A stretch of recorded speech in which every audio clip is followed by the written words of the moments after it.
రమేష్ ఆయన మనిషి, ఆయన లెక్క, ఆయన కూడా మాట్లాడతాడు. సరే, వాస్తవానికి పార్లమెంట్ ఎన్నికల ముందు అక్కడక్కడ వార్తలు వస్తేనే బీజేపీతో పొత్తు అని చెప్పి కేసీఆర్ గారు మమ్మల్ని అందరూ నిలిచి కోప్పడ్డాడు. సీనియర్ లీడర్ అందరినీ పిలిచి ఎందుకు వస్తున్నాయి ఎటువంటి వార్తలు చూడాలి కదా, చెక్ చేయాలి కదా, మీరు అటువంటి చెత్త వార్తలు రాకూడదు కదా, ప్రాణం పోయిన బీజేపీతో మనం పొత్తుకు పోవడానికి సిద్ధంగా లేం కదా, ఎప్పుడు కూడా అది ఎప్పటికి జరగని పని కదా, ఎందుకు వస్తున్నాయి ఆ వార్తలు అని చెప్పి చూసుకోరా మరి మీరు సీనియర్లు అని చెప్పి మమ్మల్ని గొప్పడాడు.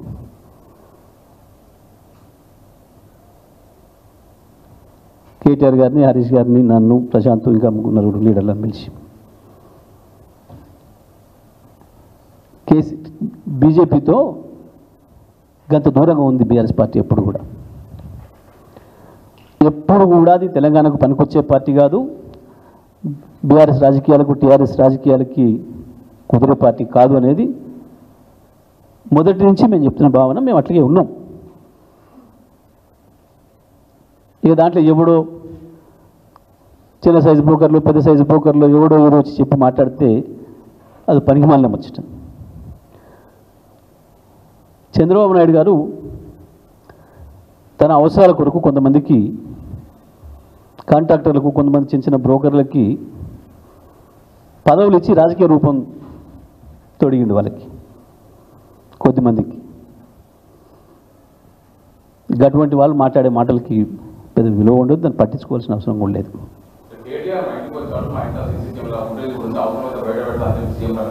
దానికి ఫుటేజ్ పెద్ద బయట పెట్టే ముందు ఫుటేజ్ సీఎం రమేష్ ఇంటికి నేను కూడా పోయినా, మిత్రుడు రమ్మంటే. ఏముంది దానికి? ఇది సహజమైన విషయం. ఢిల్లీలో ఎయిర్పోర్ట్లో పోతున్నప్పుడు, పార్లమెంట్లో కలిసినప్పుడు అన్న మా ఇంటికి ఒకసారి భోజనం రండి అని పిలవడం అనేది చాలా కామన్ విషయం. ఇది మా దయాకర్ రావు గారు, మా ఇంకో పార్లమెంట్ మిత్రుడు ఒకసారి నేను ఢిల్లీ పోయినప్పుడు కూడా అన్న ఇల్లు ఆయన చాలా బాగా కట్టిండి అన్న, ఇంటీరియర్ ఏదో చాలా బాగుంది అన్న, దాన్ని చూడాలన్న ఒకసారి అదే అన్నారు. ఆయన కూడా ఫోన్ చేసిండు. ఆయన ఫోన్ చేసిన రికార్డు నాది కూడా ఉంది. అన్న ఒకసారి రండి భోజనానికి. పోతారు, ఏముంది దానికి? ఆడొక నాట్ ఓన్లీ కేటీఆర్, నేను ఇంకోటి కాదు, కమ్యూనిస్టులు బీజేపీ అనుకున్న వాళ్ళు కూడా, కాంగ్రెస్ బీజేపీ అనుకున్న వాళ్ళకి కూడా, భారతదేశంలో ఉన్న అన్ని పార్టీలకు సంబంధించిన ఎంపీలు, ఇక్కడి నుంచి వెళ్తున్న రాజకీయ నాయకులు, సీనియర్లు అయిన వాళ్ళు సహజంగానే పిలుచుకుంటారు, ఒకరింటికి కూడా భోజనం పోతారు. అది పెద్ద సమస్యనా? నువ్వు ఆ సీసీ ఫుటేజ్లే కనుక దిద్దామంటే సీఎం రమేష్ జీవితకాలంలో అతి ఎక్కువ రోజులు ఉండేది చంద్రబాబు నాయుడు గారి ఇంట్లో, లేదా ఢిల్లీలో ఇప్పుడు గత ఏడాది కాలంగా తెలంగాణ ముఖ్యమంత్రి రేవంత్ రెడ్డి ఇంట్లో, 23 తుగ్లక్ రోడ్లో. తీద్దామా సీసీ ఫుటేజ్? తీద్దాం పట్టు. 23 తుగ్లక్, 23 తుగ్లక్ రోడ్, 23 బంగ్లా తుగ్లక్ రోడ్లో ఇప్పుడు తెలంగాణ ముఖ్యమంత్రి అఫీషియల్ రెసిడెన్స్. దాని సీసీ ఫుటేజీలు తీద్దాం. సీఎం రమేష్ నువ్వు ఎన్ని రోజులు దాంట్లో ఉన్నావో, నువ్వు నీ తమ్ముడు, తీద్దామా? సీఎం రమేష్ గంత పెద్దోడు కాదు, మాకు తెలుసు. ఆయనే చెప్పింది చాలా సందర్భాల్లో, చిచి గీ బీజేపీ పార్టీ నేను ఎట్లుంటానా, నన్ను మా సుజనా చౌదరిని చెయ్యి విరిచి ఆర్బిట్రిస్ట్ చేసి తీసుకుపోయారు, మమ్మల్ని ఈడీలు వేస్తాం, మమ్మల్ని ఇండ్లు వేస్తాం, అండ్లు వేస్తాం భయపెట్టి తీసుకుపోయిన పార్టీ. నేను ఎప్పటికీ చంద్రబాబు మనిషిని, మా అభిమాన నాయకుడు చంద్రబాబు తప్ప ఇది కాదు, ఇది లేదు పేర్కొంటున్నా. కానీ అందులో ఆయన భౌతికంగా అందులో ఉన్నాడు, ఆత్మ చంద్రబాబు దగ్గర ఉంటుంది. చంద్రబాబు శిష్యుడు రేవంత్ కాబట్టి ఇటు కూడా సగం ఆత్మను ఇచ్చిండు. సీసీ ఫుటేజ్ సిద్ధమాను సీఎం రమేష్, తీద్దామా 23 తుగ్లక్? చంద్రబాబు ఢిల్లీకి వచ్చిన ప్రతిసారి మొత్తం వచ్చి నుంచి పోయిందాక నువ్వే ఏమంటుంటావా, ఉండవా? ఇవాళ బీజేపీతో పోతానికి కాదు, అంతకుముందు కూడా ఇక గాయన ఏదో లెక్క అంత పద్ధతి ఏం మాట్లాడిండు.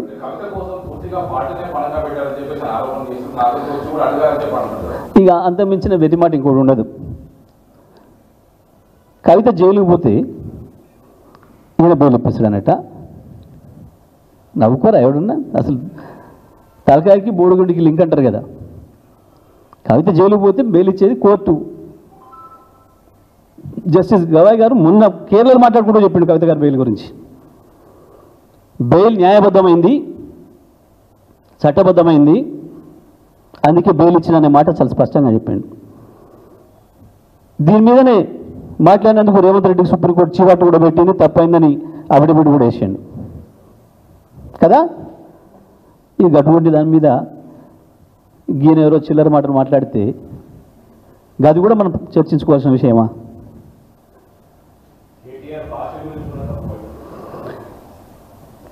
కేటీఆర్ భాషలో ఒక అక్షరం ఏమైనా తప్పుండేనా?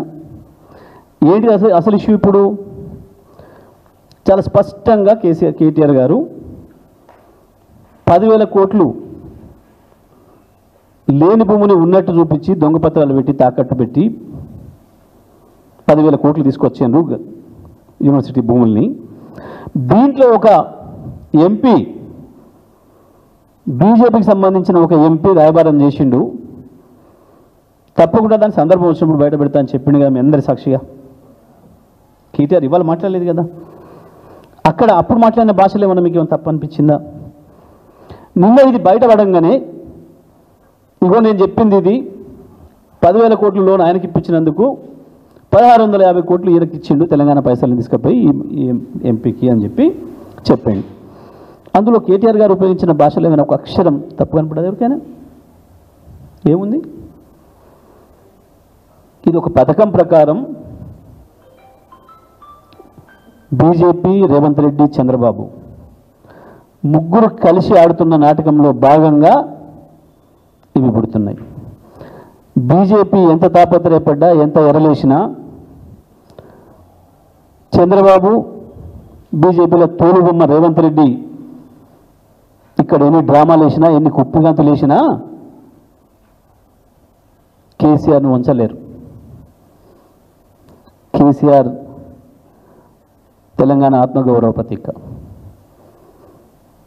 తెలంగాణ ఆత్మగౌరవం విషయంలో ఎప్పుడు రాజీ పడలే, ఎప్పుడు పడదు. వీళ్ళు చిల్లర వేషాలు ఎందుకు వస్తున్నాయి ఇవన్నీ కూడా ఆలోచించుకోవాలి ప్రజలు. మళ్ళీ మొదలైంది భయం. అక్కడ మోడీ విఫలమవుతున్నాడు, అటు చంద్రబాబు విఫలమవుతున్నాడు, ఇక్కడ ఈ తొలిబొమ్మకేమో నడిపి వస్తలేదు ప్రభుత్వాన్ని. మళ్ళీ కేసీఆర్ పేరు వినబడుతుంది. ఒక్క తెలంగాణలో కాదు, నేను ఇవాళ చెప్పడంలో మీకు చాలా సందర్భంలో కూడా చెప్పాను. నేను కేసీఆర్ కేవలం తెలంగాణలోని కాదు, భారతదేశ ప్రభుత్వాన్ని నడపడంలో కూడా కీలకమవుతారు రేపు. ఇది భయం మొదలైంది